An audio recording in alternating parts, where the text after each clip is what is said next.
এই খুলনায় বহুবার আমি কুষ্টিয়া থেকে আসার চেষ্টা চালিয়েছি, আপনারা আসতে দেননি। যারা দেননি, কোরআনে কারিমের এই অনুষ্ঠানগুলোতে বাধা দিয়েছেন, আপনি বিশ্বাস করতে পারেন আপনি কাফের। সূরা হামিম সেজদার 26 নম্বর আয়াত। ১৫০০ বছর আগে আবু জেহেল সিদ্ধান্ত নিয়েছিল যে লা তাসমাউ লিহাদাল কোরআন, সব চলতে দাও, কোরআনের আলোচনা যেন মুহাম্মদ না করে। শুধু না করে এতটুকু আবু জেহেল সেমেছিল না, ওয়াল্লাহু ফি, সেখানে অনুষ্ঠান করবে কোরআনে কারিমের সেইটাই বন্ধ করা লাগবে। ঢোল ঢুকি তবলা বাজিয়ে বিভিন্ন হট্টগোল তৈরি করে দরকার হয় ৪৪ ধারা জারি করে হলেও। এখন যদি বলেন অলগাও ফি, এর ভেতরে ১৪৪ ধারা কোন জায়গায় আছে? আপনি ফি জিলালিল কোরআন বলেন, ওখানে বাংলায় না, এই যে অঙ্কে লেখা আছে ১৪৪ ধারা। যিনি তাফসীর করেছেন ওখানে বাংলা যিনি অনুবাদ করেছেন ওইটাই দিয়েছে। সুতরাং দুনিয়াতে যারা কোরআনের অনুষ্ঠানগুলো পণ্ড করার চেষ্টা করে তাদের উদ্দেশ্য এই লাআল্লাকুম তাগলিবুন, আশা করা যায় তারা বিজয় থাকবে, গালিব থাকবে। ১৫০০ বছর আগে আবু জেহেল খুব ভালো করে জানতো আমি যে চেয়ারে বসে আছি এ চেয়ার অবৈধ চেয়ার। কথা বলেন না কেন? অবৈধ চেয়ারের পায়া নড়বড়ে হয়। ও ভালোভাবে জানতো মুহাম্মদ যেটা বলতে চায় এইভাবে যদি মানুষ বসে, তা আমার চেয়ারের পায়া থাকার কথা না। আমার মনে হয় এই ১৫.৫ বছরে যারা দায়িত্বে ছিল এরাও বুঝেছিল হামজা যেটা বলতে চায় এটা মানুষ বুঝলে আমার চেয়ার থাকবে না। এই জন্য কত বড় বড় বুজুর্গ নিয়ে আসতো, জাতীয় মসজিদের ইমাম আসতো, বাধা নেই। তাহেরি ভাই আসে, বাধা নেই।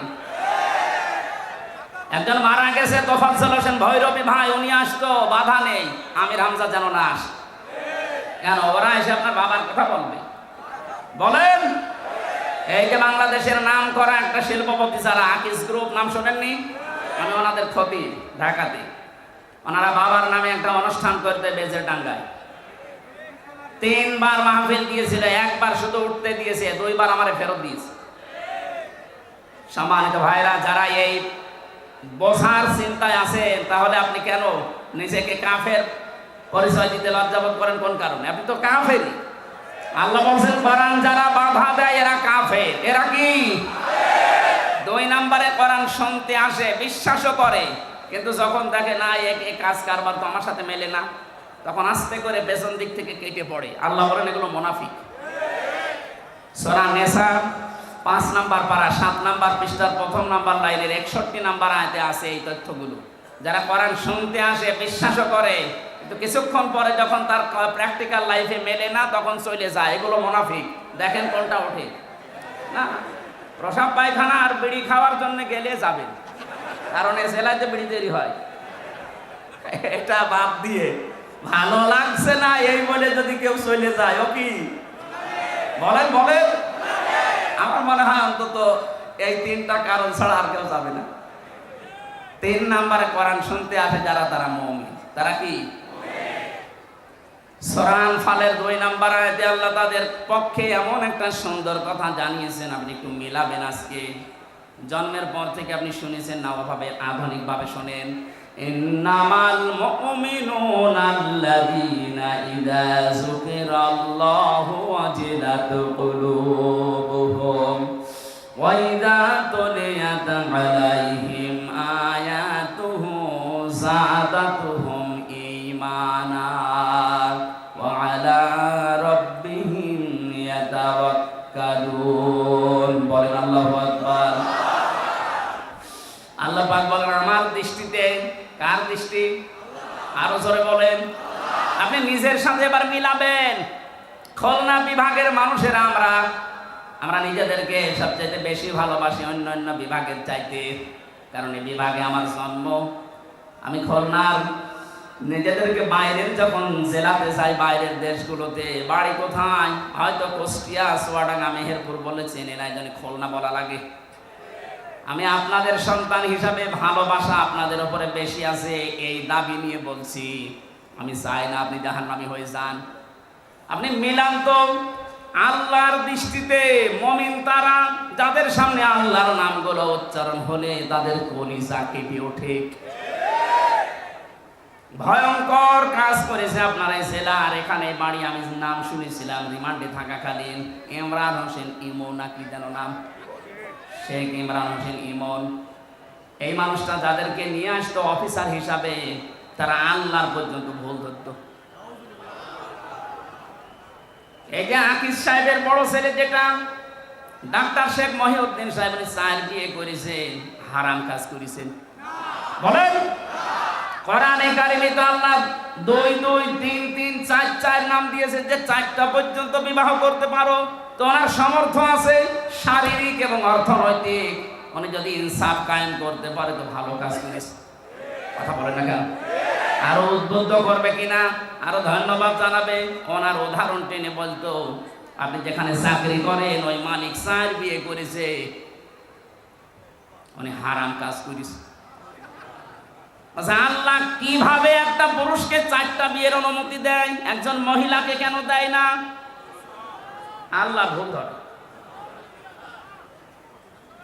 এই লোকটা যদি চেষ্টা করতো, যেহেতু উনি এডিসি ছিল, চেষ্টা করলে আমাকে অনেক কিছু থেকে সেভ করতে পারতো। তো বিপদে পড়ার জন্য যা লাগে উনি আর তাই করেছিল। আল্লাহর নাম শুনলে উনি জানতো যে আমি কোরআনের হাফেজ।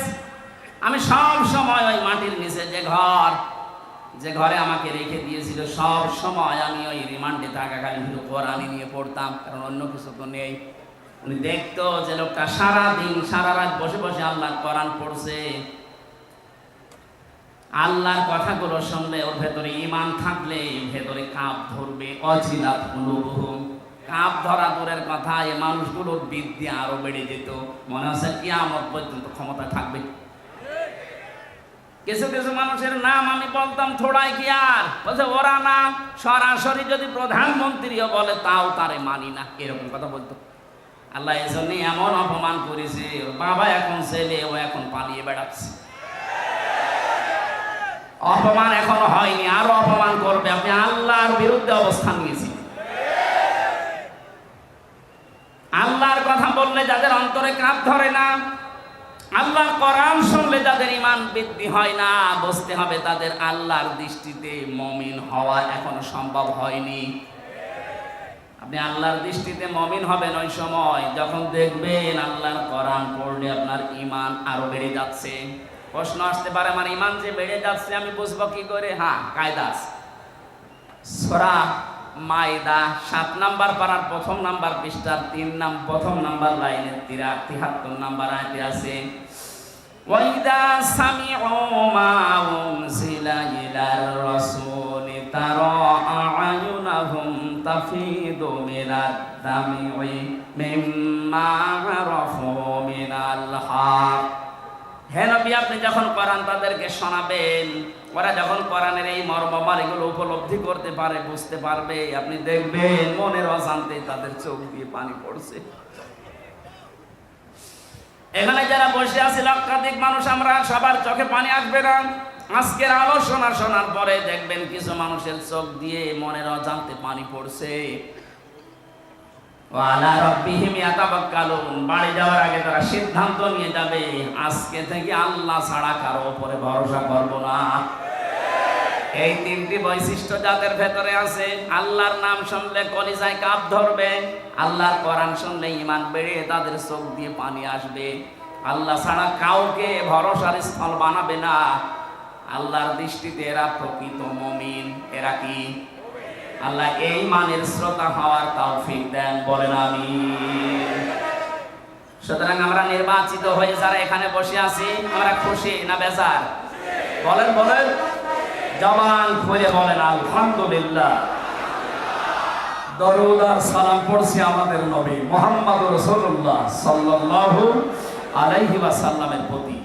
আমার আজকের তেলাওয়াতকৃত আয়াত আপনারা দেখেছেন, একটা পরিচিত আয়াত পড়েছি, অনেকের কাছে এটা মুখস্থ আছে। সূরা আরাফ আয়াত নাম্বার 179, একটা মাত্র আয়াত পড়েছি। বিশ্বনবীর লক্ষ কোটি হাদিস থেকে মাত্র একটা হাদিসের অর্ধেক পড়েছি। আমরা এই 2টার সামনে নিয়ে কিছু কথা আপনাদের সামনে বলবো। আল্লাহ যেন আমাকে তৌফিক দেন, আপনাদের ধৈর্য দেন, বলেন আমিন। এটা কি বিড়ি খেতে যাচ্ছে নাকি ওই 2 নাম্বারে? না, বাইরে ওঠা যাবে না। যুবক মানুষ যদি উঠে চলে যায়, 1-1.5 ঘন্টা বসে থাকতে পারে না, ও বিয়ে দিলে বউ টেকবে। আমি আর নিচে নামলাম না। এরপরও যদি কেউ চলে যান, এখানে কিন্তু বহু মেয়ের বাবা বসে আছে। এক কথা বলছে না কেন? আমি নিজেই 3 মেয়ের বাবা, এই যে হোসাইন 2 মেয়ের বাবা, রবিউল 1 মেয়ে। কত মাওলানা বসে আছে দেখেন না, মেয়ে বিয়ে দেবে বলে। আপনি চলে যাবেন মানে? হাজার হাজার মানুষ বসে আছে, মেয়ের বাবারা যে আজকে জামাই সিলেক্ট করবে।